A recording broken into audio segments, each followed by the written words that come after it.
Hello everyone. As you already aware, due to the COVID-19 pandemic, we will continue our lectures via the online platform.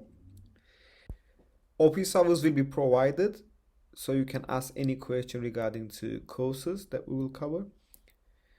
And the most important thing, stay safe by staying home and let us know if you have any unexpected symptoms, okay?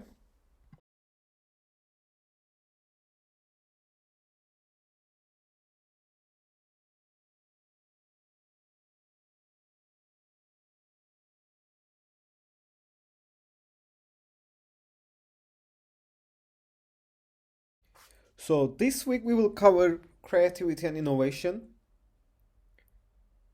Within this era, every day you can face with new business models, new working practices, new products or services.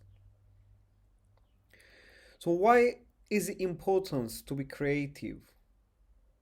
And does innovation really matters? These are some questions that we will be dealing with. And also you can think about them. These questions might be even useful for you to think for your projects, assignments or thesis. So first start to understand what these concepts are. Creativity and innovation are not necessarily the same thing, but one isn't very useful without the other.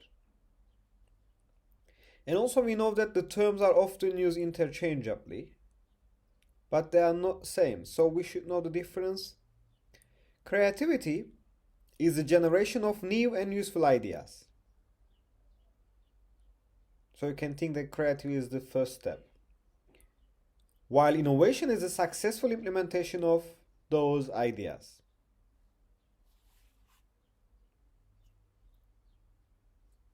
So first online conference program might be creative attempt, but innovation may be finding a program which is suitable to be used for everyone. And another example might be social networks. You know, the Facebook is not the first social network, but is one of the innovative ones. Or you can think about Instagram as well. Okay?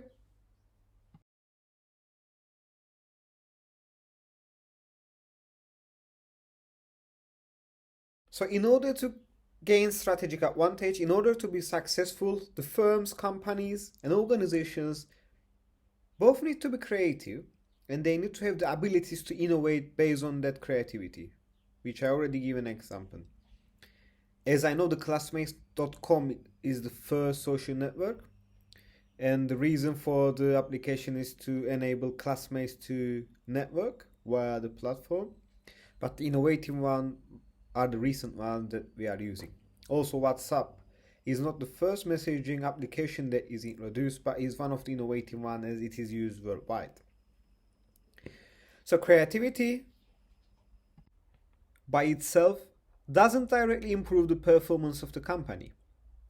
A company's ability to take action or innovate based on that creativity is the key to success.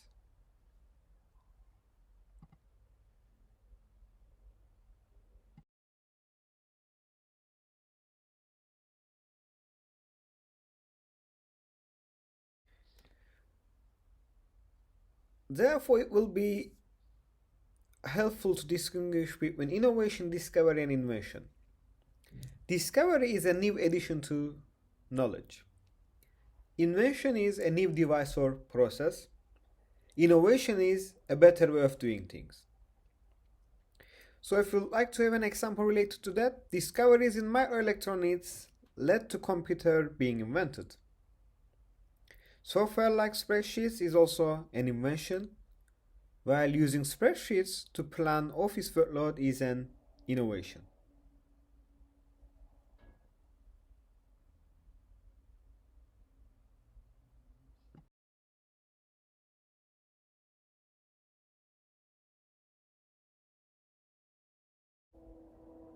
A general misunderstanding and wrong assumption is that innovation spread in the same manner and not all of you consumers benefit from the innovative products or services within the same rate. So Rogers have division of innovation curve, which helps to decision makers or managers to understand how an innovation is spread through the society. Yes, some of the products might have steep innovation curve, or some of them might be demanded later on, but this might be applied for many of the products or services. So the adapters which will benefit the service or new product or service, firstly can be innovators. So these are the guys who like to try the technology first. So consider the examples of every year we saw from the news that people are queue up in front of Apple stores in order to wait for the release of the first iPhone so they can buy it first and they can try it first.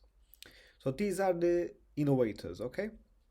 And also I can give you another example from social network as well. So Facebook, I had my Facebook account in 2007, and if you had your Facebook account during this time, it means that you are innovator user of the service because it was already, I mean, within that period it was only launched to the worldwide. Okay. Then we have early adapters, and within these segments, they also try a service but still wait some time. And if you consider that you have your social network account by 2008 online, then you are within that range. Then we have early majority, then late majority, and the laggards. Laggards are the ones who are traditional, who doesn't like to change their behaviors or habits. So these people might be still use normal phone instead of smartphone, or these are the people who just sign up for a social network. So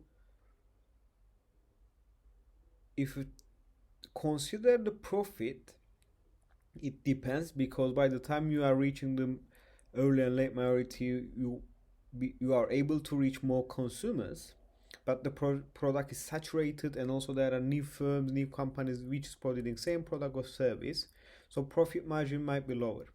But if you think about innovators and early adapters, companies can profit more because these people are willing to try and test and use the new gadgets and new products, so these are more profitable segment. And also you can get information and feedback from the innovators and early adapters, and you can modify and upgrade your products and services accordingly.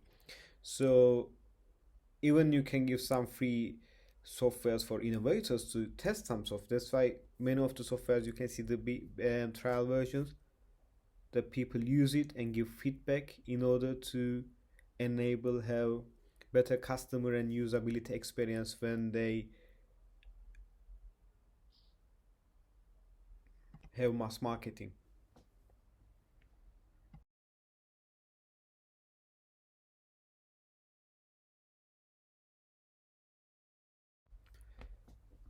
This pandemic shows that change is the only constant. So all of the organizations, firms, and countries and states should revise their management style, the decision they take, and the operational procedures. And when there is a new item, new style, new techniques, new product, or new services, it is more likely that the new items will face with resistance, because people do not feel comfortable when they will leave their comfort zone, when they will try something new. And if you consider the organizations, in order to innovation to take place, first it needs management vision.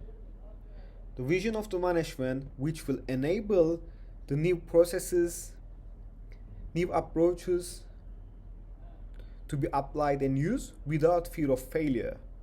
So employees should feel that they are free to do anything without hesitation of top management. So if a company, organization, or state would like to introduce a new innovative processes, they can benefit from some individuals within organizations. So if we check important roles in the innovation process, first we can see that there are opinion leaders. Opinion leaders have relatively frequent informal influence over the behavior of others. Then we have change agents. Change agents can positively influence innovation decisions by mediating between the change agency and the relevant social system. And also we have change ADs who complement the change agent by having more intensive contact with clients and who have less competence credibility but more safety or trustworthiness credibility. So these are some roles that you can consider if you would like to have new innovative attempt within your organization. But the most important thing, you should have effective dialogue with your stakeholders, your employees, and the rest of the team, which will decrease resistance. If you talk everything openly, if you enable people to contact you, if you listen them, it is more likely that the new innovative approaches will be accepted. And if you listen, if you have a good dialogue, it is more likely that as a manager or as a lead of the team, you will be able to get new ideas from the dialogue and discussion. And it is one of the weaknesses of many of the companies. The top management doesn't listen to the rest of the company or organization. That's why the ideas they generate is just similar. They are not creative, they are not innovative, and by the time they start to lose market power, they start to lose customers, sales decreases, and they bankrupt. You should benefit from every idea, you should benefit from every generation within your team, which will enrich the company's value as well. Diversity is good, so consider diversity, dialogue, and effective communication is also helping innovation to spread throughout the organization.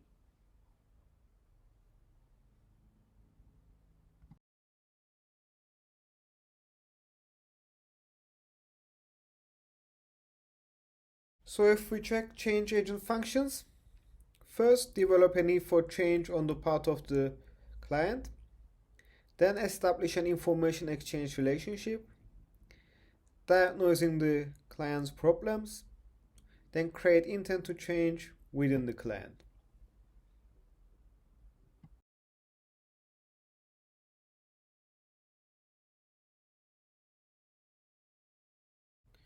If we move on, the change agent needs to translate this intent into action, stabilize adoption and prevent discontinuance, and shift the client from reliance on the change agent to self-reliance so they can take charge and the things can move smoothly within their direction.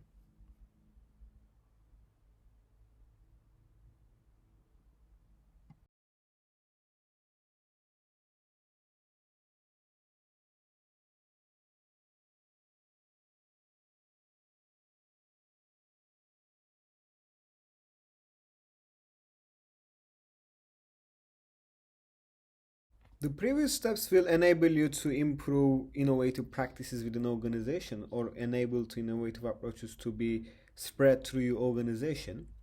But also we should check what is creativity.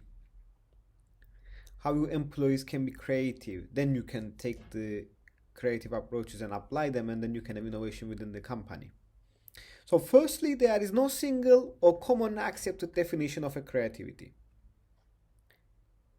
The term creativity has been described as any form of action that leads to results that are novel, useful, and predictable.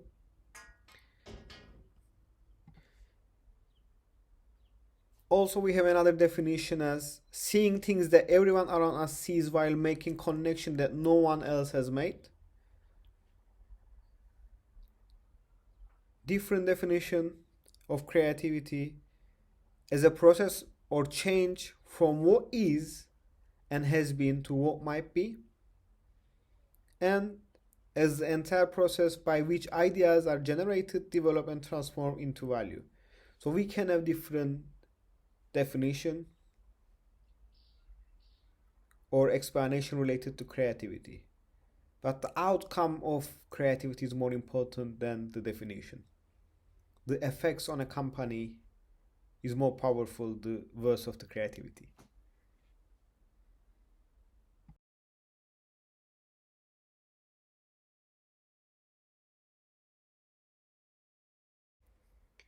What is particularly important to note is that creativity is not about doing random things. Creativity is measured by how well it solves a problem or accomplishes a goal. Creativity occurs when something actually works, is useful, and accomplishes some purpose.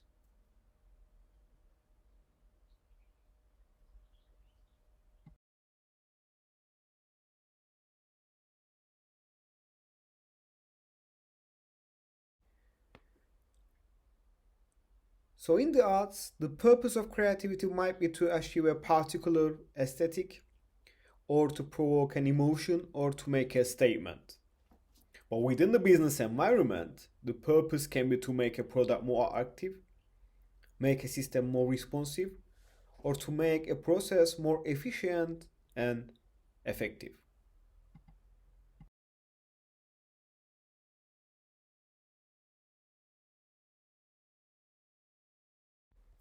So, characteristic of creative individuals will be explained in this diagram.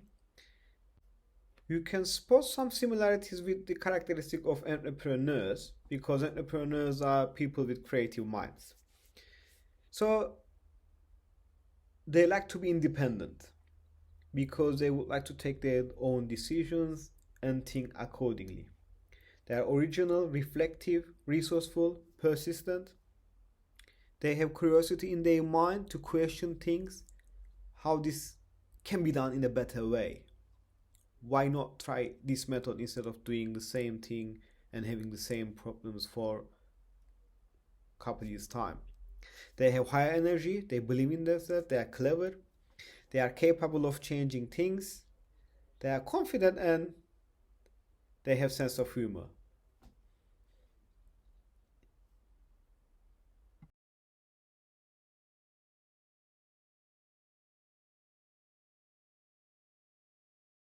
Also, creativity is affected by other factors as well. So, we talk about individual characteristics, but also the nature of the task can make a process more creative. So, for example, we are lecturing right now, and instead of just sending you voice recordings, at least we are adding it to the slides, sending it as a YouTube video or any other forms of video. Yes, it can be expanded even we are on the stage and editing the videos by some editing skills.